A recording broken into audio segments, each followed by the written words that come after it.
Of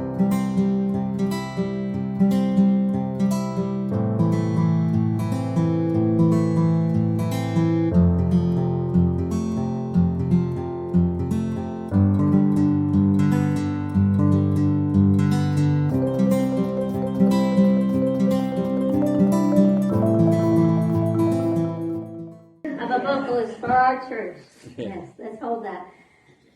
So in a recent morning, in one of those wee hour of the morning times when Spirit decides it's time for a conversation, you have those every now and then.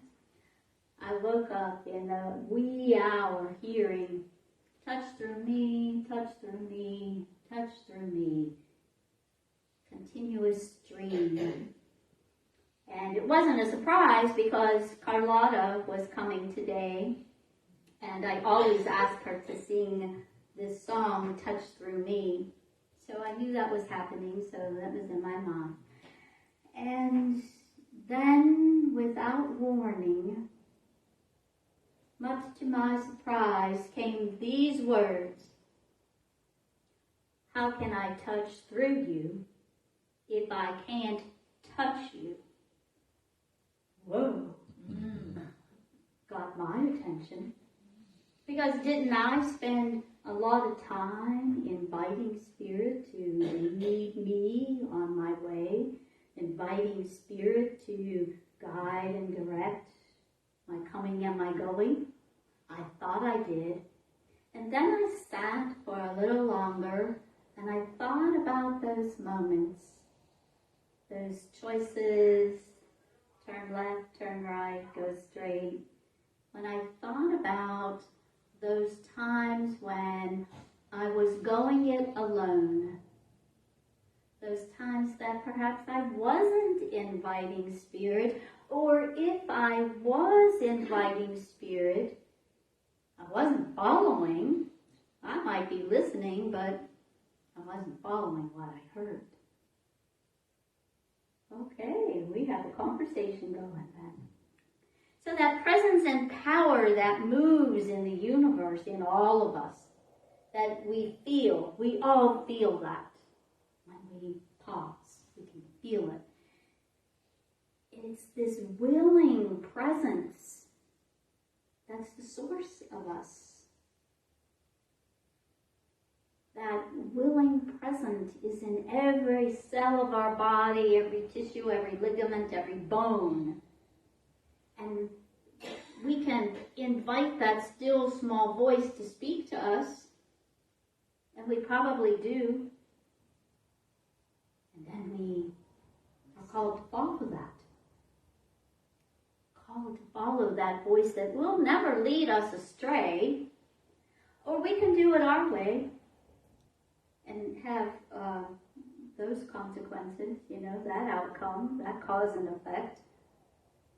It's following Spirit, following our deep, rich inner guidance, or doing it our way. We have the free will to choose. We can choose at any time. We have the power to welcome that Spirit that is holy to touch us. To touch us and inspire our thoughts. That Spirit that is holy can touch us and call forth words of divine truth. To touch us and to enliven us with love in our actions, with compassion and kindness. And we always have the power to say, no, thank you, never. Or we can say, oh, not now. My way's working all right. We're doing just fine here. Or we can say, touch me and touch through me. Touch every part of my being. Touch me from the inside out. Touch me in such a way that I can't help but feel your presence at every moment. Touch me in such a way that I can't help but know your love. Touch me in such a way that I can't help that shine your light. We can live from that. Touch me at such a depth that I can be a beacon of light for someone else. And I recall the Sermon on the Mount, which, has the Beatitudes, which is a lesson for another day, which has our way to live, which is many lessons for many other days. And then the Sermon on the Mount tells us in Matthew 5:13, you are the salt of the earth.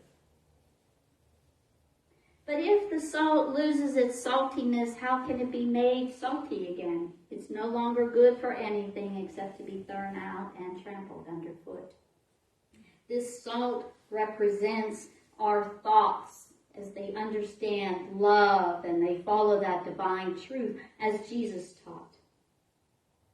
So when we're being salty, we're following our inner guidance. We're listening and we're comprehending, we're understanding. And that doesn't always come in an instant.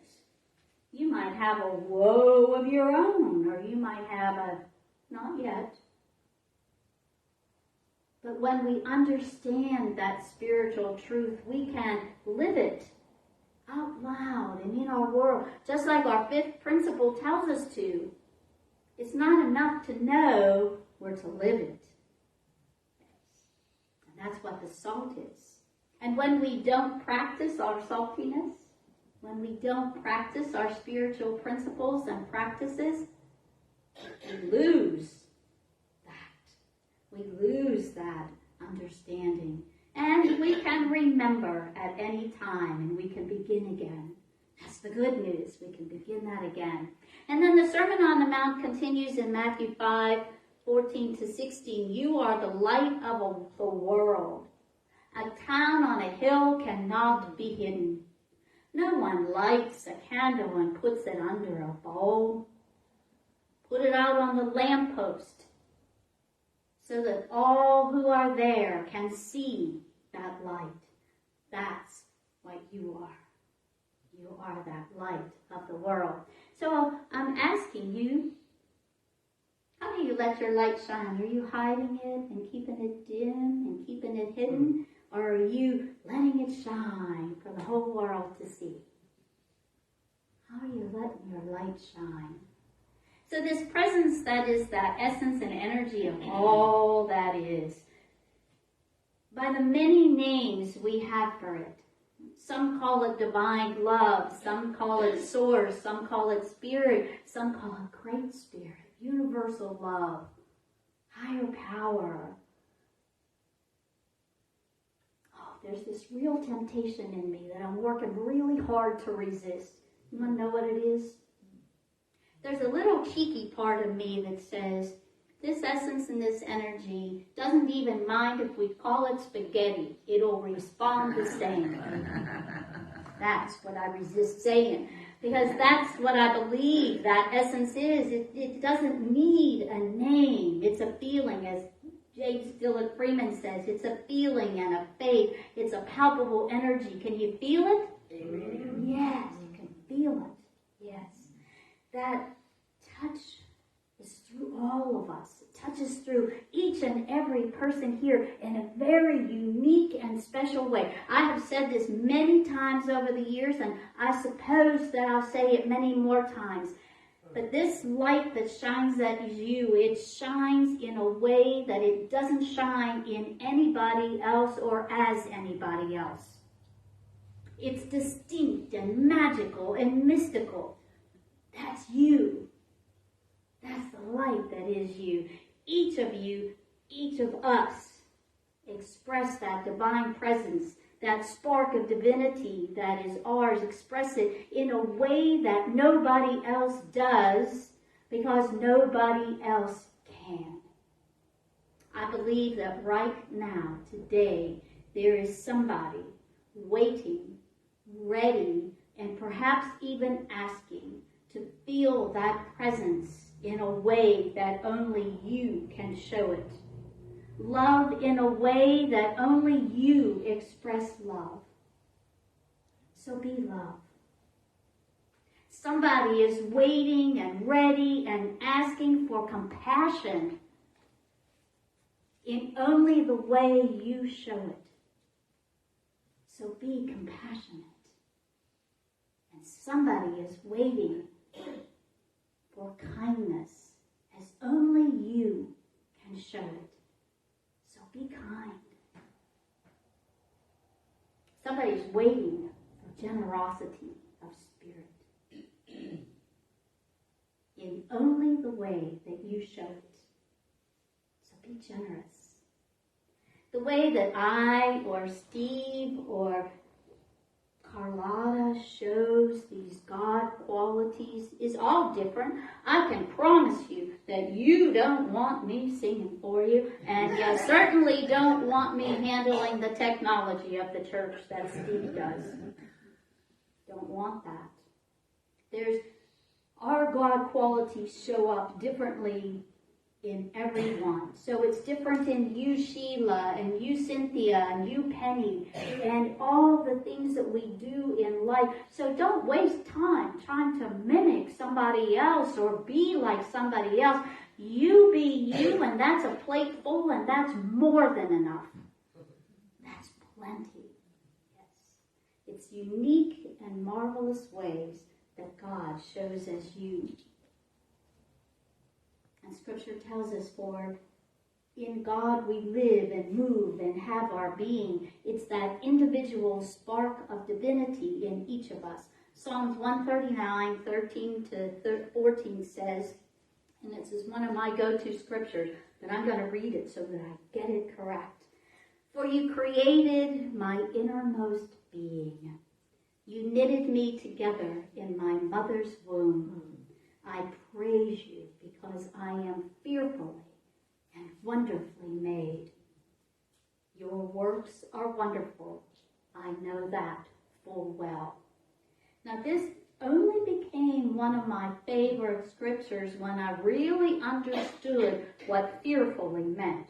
Because I was a person that made a practice of not living life in fear. You know, kind of be bold, be crazy, go with it. Fear wasn't something I embraced. But as it often happens, when I look at that beautiful dictionary, it gives all of the typical meanings of fearful that we carry with us. And then way down at the bottom, in awe. In awe. Whoa, well, I could get on board with that. I am made in awe and wonder. Take that in. Feel that. It takes my breath away. I am made in awe and wonder. So touch me. Touch through me.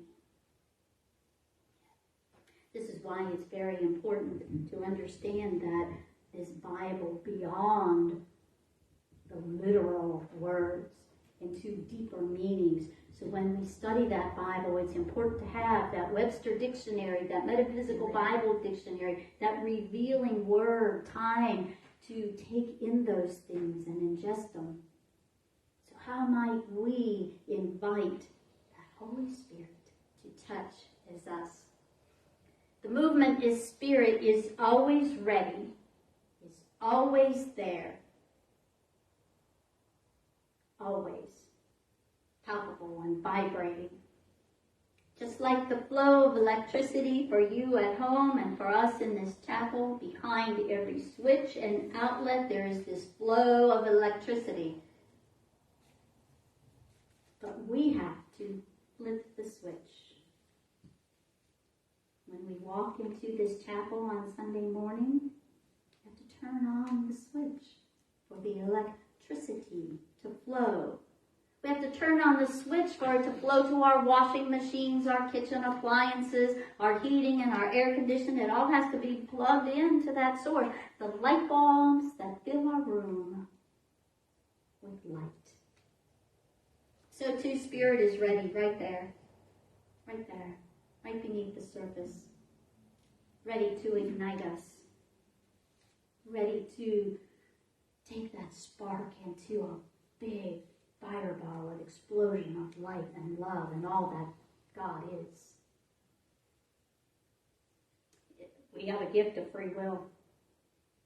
We can leave that switch in the off position, or we can turn it on.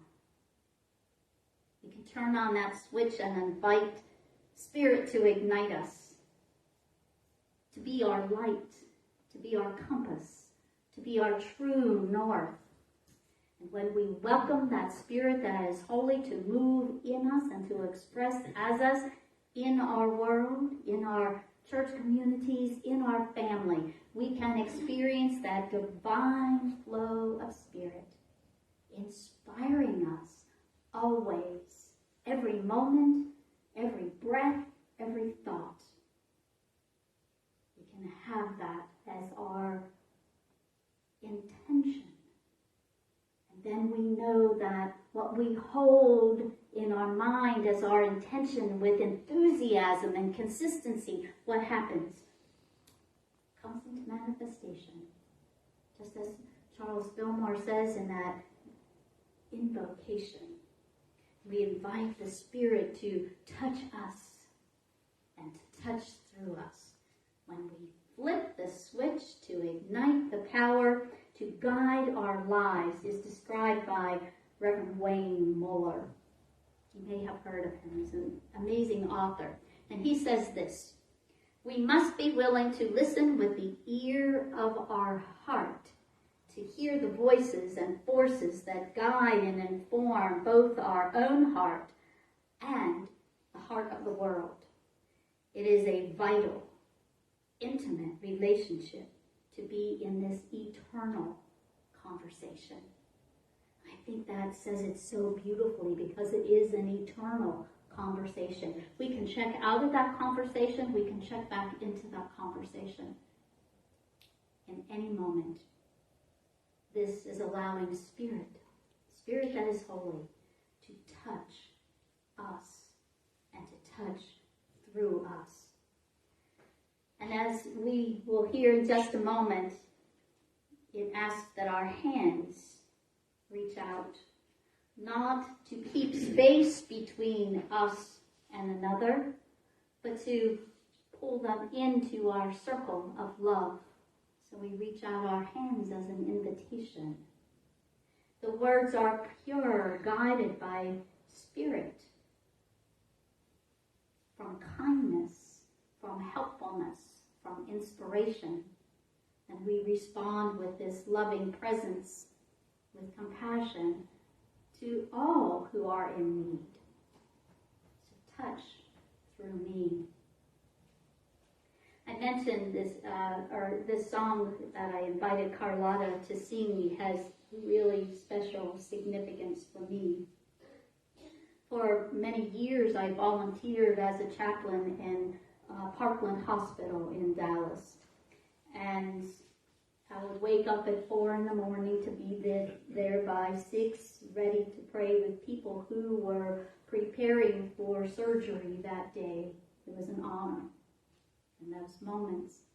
And I developed the habit of popping in the CD of Carlotta Cole as she sang Touch Through Me. So this was the song that prepared my heart. These are the words I heard and the voice I heard as I was prepared to pray with others.